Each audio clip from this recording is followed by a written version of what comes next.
A reading of Chapter 6 from Savonarola's Beagle by Aloysius Widowitz, now available on Amazon.com.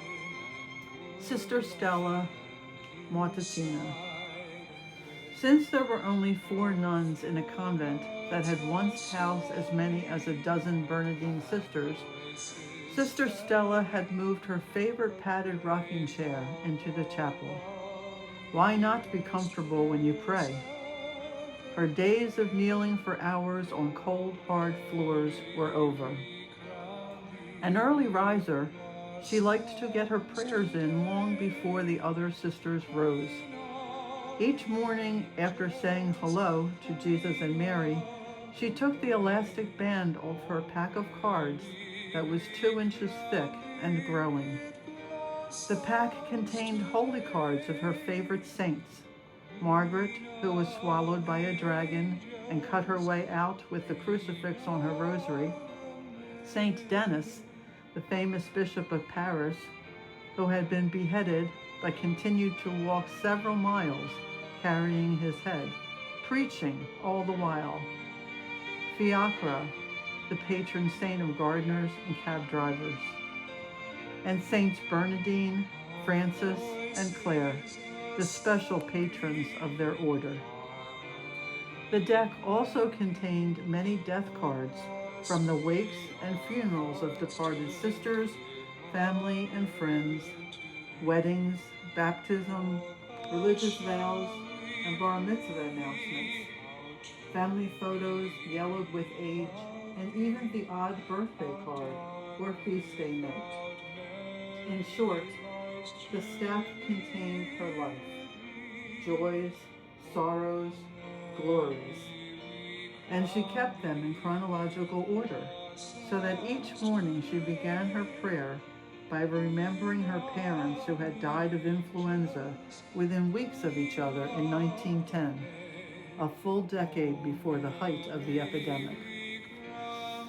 She thought of the many nuns she had shared her religious life with: her novice mistress, Mother Adiotia. God, she was a holy terror. And the sisters who had served at St. Hedwig's, Mother Marianne, now retired at the Mother House; Sister Celestine, God rest her soul, who died peacefully in her arms the previous winter at 87 years old; and all the nuns who had left the order, like Aloysius, who was now married to the nice officer Evan, and teaching at Most Sweet Heart of Mary Academy; and Sister Louise, their disgruntled cook, who went from making ham, sardines, and broccoli surprise to becoming a renowned pastry chef at Le Cirque in New York City. Her life stack ended with a playbill from Pippin, which the Bricks had taken her to see on Broadway. As she fingered the glossy program, rather than chant something medieval, she sang, "Think about your life, Pippin," loudly, and laughed to herself. Her voice was still a strong, clear alto. Not bad for a 74-year-old. Well, I better blow this clam bake, as the kids say, and get ready for school. Only she and Sister Robert, the school principal, worked in the parochial school at St. Hedwig. Sister Raymond, St. Robert's biological sister, had finished her master's degree at Fairfield University and was assigned to Precious Blood Prep, half the time teaching Latin and the other half serving as a campus minister. Betsy Gallagher, the other sister in the convent, had gone back to her family name.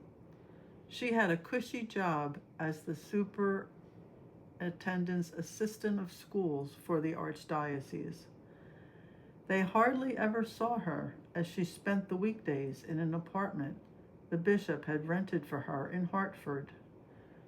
Since it was Saturday, she was meeting Helen Zapaka for some sort of exercise meditation thing called Tai Chi on the green in Naugatuck.